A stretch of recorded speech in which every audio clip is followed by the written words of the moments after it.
तो hello dear students and friends, आज के इस वीडियो में बात करने वाले हैं railway recruitment board RRB assistant loco pilot ALP recruitment 2024 के बारे में। तो बहुत ही खुशखबरी की बात है, आप सभी दोस्तों भाइयों को बताना चाहेंगे कि बहुत लोग इसके लिए इंतजार कर रहे थे कि रेलवे अपना कब नया वैकेंसी जारी करेगी। तो रेलवे ने एएलपी की रिगार्डिंग असिस्टेंट लोको पायलट की रिगार्डिंग भर्ती जारी कर दिया है और जल्द ही आपके सारे प्रकार के रिक्रूटमेंट यहाँ पे रेलवे के द्वारा जारी किया जाएगा। जो भी प्रकार की वैकेंसी रेलवे के द्वारा जारी किया जाता है उस सभी प्रकार के वैकेंसी को यहाँ पे जारी किया जाएगा। तो आप सभी स्टूडेंट्स को कहना चाहेंगे कि अब आप अपने कुर्सी की पेटी को बांध लें और तैयारी करने के लिए रेडी हो जाएं, क्योंकि यहाँ पे नई वैकेंसी जारी हो गई है और आने वाले समय में सारे तमाम वैकेंसी रेलवे के द्वारा जारी कर दी जाएगी।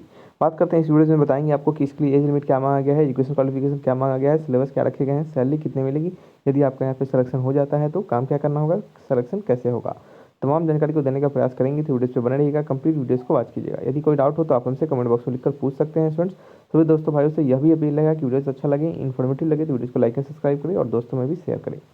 तो चलिए स्टूडेंट्स, आप सभी लोग देख रहे होंगे ये आपका ऑफिशियल नोटिफिकेशन है जो कि रेलवे भर्ती बोर्ड के द्वारा जारी किया गया है।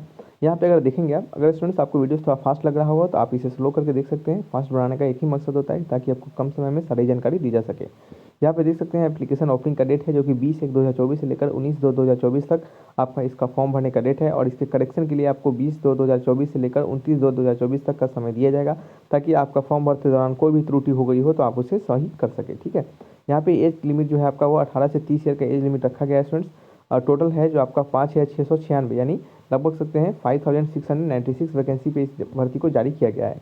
तो एज लिमिट आपका 18 से 30 ईयर का होना चाहिए। और स्टूडेंट्स बता दें एज रिलैक्सेशन जो मिलता है और सभी गवर्नमेंट रूल्स के अनुसार वो यहाँ पे भी दिए जाएंगे। यहाँ पे स्टूडेंट्स एक बात और ध्यान रखना है, आपको मेडिकली फिट होना बेहद ही जरूरी है, क्योंकि यदि आप मेडिकली फिट नहीं होते हैं तो आपको यहाँ पे प्रॉब्लम हो सकती है। मेडिकली फिट में आपका 6/6 का विजन होना चाहिए विदाउट ग्लास के साथ, और आपका वहाँ पे फॉगिंग टेस्ट भी किया जाएगा जिसमें कि आपका जो लेंस है आपको वो +2D तक आपका एक्सेप्ट किया जा सकता है, यानी मस्ट नॉट एक्सेप्ट +2D, यानी कहने का मतलब +2D कहने का मतलब ये लेंस का कह सकते हैं उसका पावर होता है, डायोप्टर होता है, इतना आपका नहीं होना चाहिए। ठीक है, यानी आपका कोई सीधा है मतलब कि 6/6 का विजन आपका होना चाहिए, नियर विजन आपका विदाउट ग्लास इतना होना चाहिए, और कलर विजन, बाइनोकुलर विजन सभी प्रकार के टेस्ट वहाँ पे आपको किए जाएंगे। तो इसके लिए आप रेडी रहिएगा। ठीक है, आगे बढ़ते हैं, बात करते हैं यहाँ पे एज लिमिट जो है वो एज रिलैक्सेशन जो है वो मिलते हैं गवर्नमेंट के रूल्स के अनुसार सभी एग्जामिनेशन में, वो यहाँ पे भी दिए जाएंगे।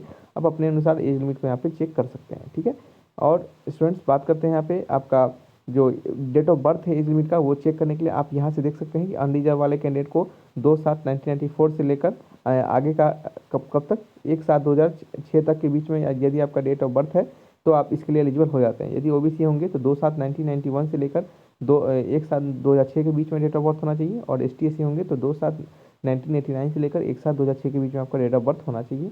इसके अनुसार आप अपने डेट ऑफ बर्थ को चेक कर सकते हैं। फॉर्म भरने का फीस जो है वो जनरल OBC EWS के लिए आपके 400 रुपये का फीस लगेगा, वो CBT 1 के लिए, और जो बचे हुए सारे कैंडिडेट हैं उनको 250 रुपये का फीस लगेगा। फी को आपको रिटर्न भी किया जाएगा, उस फी के कुछ पोर्शन को रिटर्न किया जाएगा, जो भी चार्जेस लगेंगे उन सभी को काट कर कुछ फी को आपको रिटर्न कर दिया जाता है। वो कब किया जाता है, जब आप CBT 1 का एग्जामिनेशन दे देते हैं और उसमें क्वालिफाई हो जाते हैं। तो जो भी स्टूडेंट्स क्वालिफाई हो गए रहते हैं उनको उनका पैसा जो है वो रिटर्न कर दिया जाता है। ठीक है, चलिए आगे बढ़ते हैं, बात करते हैं। चलिए स्टूडेंट्स आपको बता दें यहाँ पे ऐसा जरूरी नहीं है कि जो स्टूडेंट्स एग्जामिनेशन निकाल लें उन्हीं का फी रिटर्न किया जाएगा। ओवरऑल सारे लोगों का फी रिटर्न कर दिया जाता है, बस आपका तभी फी रिटर्न नहीं किया जाएगा जब आपका एग्जामिनेशन फी और आपका जो रिजेक्शन हो जाएगा आपका एप्लीकेशन का। ठीक है, तब आपका कह सकते हैं कि फी नहीं रिटर्न किया जाएगा। आपको लगभग 400 रुपया और 250 रुपया तक का फी रिटर्न किया जाएगा, बीच में सारे आपके और भी प्रकार के सभी चार्जेस को काट कर। बात करते हैं यहाँ पे सिलेक्शन प्रोसेस की रिगार्डिंग स्टूडेंट्स, तो आपका यहाँ पे सिलेक्शन प्रोसेस जो होगा वो 4 से कह सकते हैं 5 स्टेजेस में ओवरऑल सिलेक्शन प्रोसेस रहने वाला है। पहला प्रोसेस रहेगा स्टूडेंट्स जिसमें CBT 1 होगा, दूसरे आपका स्टेज में CBT 2 होगा, तीसरे स्टेज में आपका CBET होगा, चौथे स्टेज में आपका DV होगा जिसे डॉक्यूमेंट वेरिफिकेशन कहते हैं, और आपका 5वें स्टेज में आपका क्या होगा, आपका मेडिकल एग्जामिनेशन होगा। ठीक है स्टूडेंट्स, तो चलिए बात करते हैं CBT 1 की रिगार्डिंग। आपका CBT में किस प्रकार से कैसे कैसे क्वेश्चन पूछा जाएगा। CBT 1 जो होगा स्टूडेंट्स वो आपका क्वालिफाइंग नेचर का होगा, इसमें सिर्फ आपको क्वालिफाई करना है और देन फिर आपको CBT 2 देना है। ठीक है, CBT 1 में आपके 75% क्वेश्चन पूछे जाएंगे, प्रत्येक क्वेश्चन के सही मार्क्स के लिए 1 नंबर दिया जाएगा और प्रत्येक गलत के 1/3 मार्क्स आपके काट लिए जाएंगे। ठीक है, यहाँ पे आपको क्वालिफाई करना है, एक मिनिमम कट ऑफ डिसाइडेड किया जाएगा जिसके अनुसार आपको क्या करना है, उसको सिर्फ क्वालिफाई करना है, इसका मेरिट लिस्ट में आपका कोई भी योगदान नहीं होगा। ठीक है, बात करते हैं यहाँ पे सिलेबस के बारे में, तो यहाँ पे आपका मैथमेटिक्स, मेंटल एबिलिटी, साथ ही साथ आपके जनरल साइंस और आपके जनरल अवेयरनेस रिलेटेड क्वेश्चन पूछे जाएंगे जो कि आप सिलेबस को यहाँ से चेक कर सकते हैं स्टूडेंट्स। ठीक है, समझ में आ रहा होगा आपको। आगे बढ़ते हैं, बात करते हैं जिन स्टूडेंट्स का CBT 1 में सिलेक्शन हो जाएगा, क्वालिफाई हो जाएंगे, उनको CBT 2 के लिए बुलाया जाएगा। CBT 2 में आपके 2 प्रकार के कह सकते हैं कि 2 पार्ट में एग्जामिनेशन होंगे, पार्ट A और पार्ट B।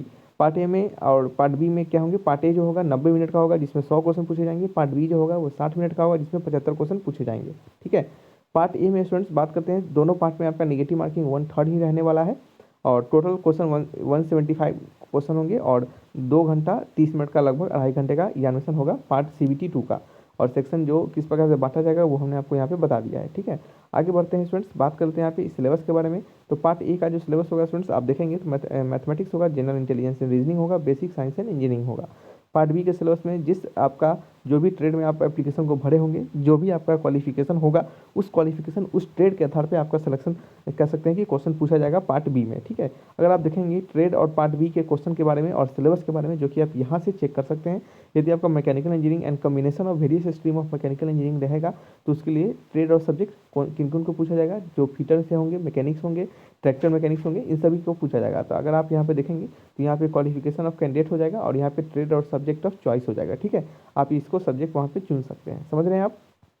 चलिए आगे बात करते हैं कि स्टूडेंट्स जो आपका कह सकते हैं कि मेरिट बनाया जाएगा वो CBT 2 के आधार पे बनेगा, लेकिन CBT 2 के स्टूडेंट्स CBT 2 के पार्ट ए के आधार पे आपका मेरिट बनाया जाएगा।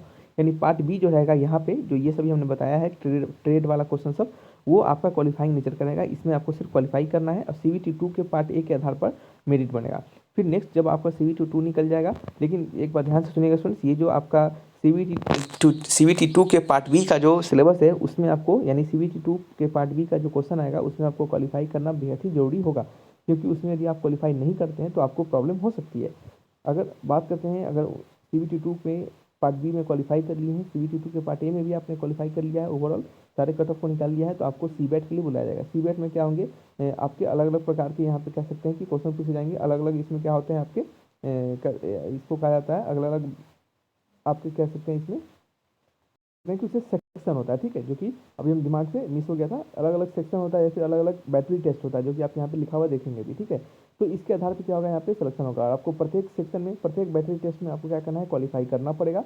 अगर आप देखेंगे तो उसे आप यहाँ से for the information of CBET candidate are advise to check the following website link. अगर आप इस वेबसाइट लिंक पर जाएंगे तो आपको यहाँ पे लिंक भी दिया गया है, उस लिंक पे जाएंगे तो आपको सभी प्रकार के टेस्ट जो होते हैं CBET में वो आपको वहाँ पे मिल जाएंगे। ठीक है, इसमें बहुत ज़्यादा कोई ऐसा हार्ड सच नहीं होता है टेस्ट, लेकिन आपको एक बार इसके बारे में पता कर लेना चाहिए। ठीक है, जो कि आप जाकर देखेंगे, अगर आप कहेंगे तो अलग से इसका वीडियो बना देंगे, क्योंकि ये वीडियो इस पर सिर्फ बोलेंगे तो लंबा होगा। ठीक है, तो इसमें आपको प्रत्येक सेक्शन और कह सकते हैं प्रत्येक बैटरी को आपको क्वालिफाई करना पड़ेगा और फाइनल जो मेरिट लिस्ट बनेगा, ध्यान से सुनिएगा, फाइनल जो मेरिट लिस्ट बनेगा आपका वो किस आधार पर बनेगा, तो फाइनल मेरिट लिस्ट जो बनेगा वो आपका CBET, ठीक है, CBET और आपका CBT 2 के आधार पे बनेगा। ठीक है, जिसमें कि आपका CBET का आपका जो रहेगा ऊपर मेरिट लिस्ट में परसेंटेज वो 30% वेटेज रहेगा और 30% वेटेज, और देन फिर आपका CBT 2 का पार्ट ए जो रहेगा उसका जो रहेगा वेटेज वो 70% का वेटेज रहेगा। तो टोटल देख सकते हैं 100%, इस परसेंटेज टोटल के वेटेज से आपका क्या होगा,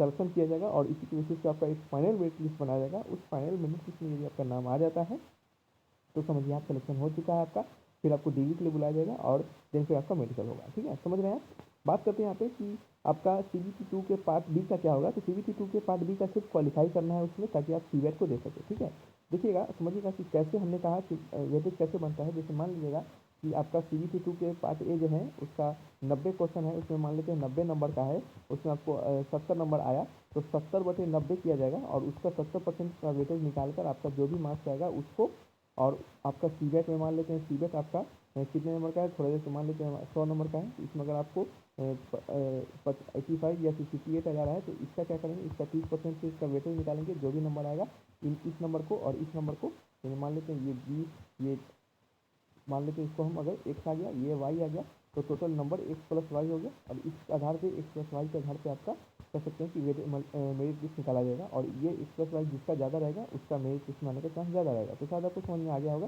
कि कैसे फाइनल मेरिट लिस्ट तैयार किए जाएंगे। ये क्या है, इसके तमाम प्रकार के सिलेक्शन प्रोसेस हैं, फिर आपका DV होगा और देन फिर आपको सारे प्रोसेस आपका चलता रहेगा। ठीक है, बात करते हैं यहाँ पे आपका जो काम होगा, तो असिस्टेंट लोको पायलट का काम क्या होता है आपको पता होगा, वो जो भी ट्रेन चलते हैं उसमें आपका काम होता है, वहाँ पे आपका भागीदारी होता है ट्रेन को चलाने में और आपके साथ वहाँ पे लोग जो पायलट होते हैं उनको असिस्ट करना आपका काम होता है। बात करते हैं यहाँ पे सैलरी स्ट्रक्चर के बारे में। आपका जो सैलरी मिलेगा वो लेवल 2 का सैलरी मिलेगा, जिसका कि बेसिक सैलरी है 19,900 यानी 19K से लेकर आपका इसमें अगर अलाउंसेस जब जोड़ देंगे तो आपका लगभग 35K से लेकर आपका 40K के बीच में आपका यहाँ पे सैलरी बना है, 35,000 से 40,000 के बीच में, और इसी के बीच में आपका सैलरी यहाँ पे प्रोवाइड करवाया जाएगा। आपको समझ में आ चुका होगा। ये आपका बेसिक पे है, इसमें अदर अलाउंसेस भी जुड़ जाते हैं, ठीक है। जैसे कि डियरनेस अलाउंस होते हैं, हाउस रेंट अलाउंस होते हैं, तमाम अलाउंस जुड़ने के बाद आपकी सैलरी 35 से 40,000 के बीच में हो जाती है, ठीक है। तो ये आपको तमाम जानकारी हमने दे दिया। वीडियो भले ही लंबा हो गया होगा, लेकिन जानकारी आपको बिल्कुल सटीक और कंप्लीट मिली होगी, ठीक है। यदि आपको फिर भी किसी प्रकार का कोई भी डाउट हो तो आप हमसे कमेंट बॉक्स में लिखकर पूछ सकते हैं। तो रखते हैं इस वीडियो को, यहीं पे मिलेंगे नेक्स्ट वीडियो में। Thanks for watching.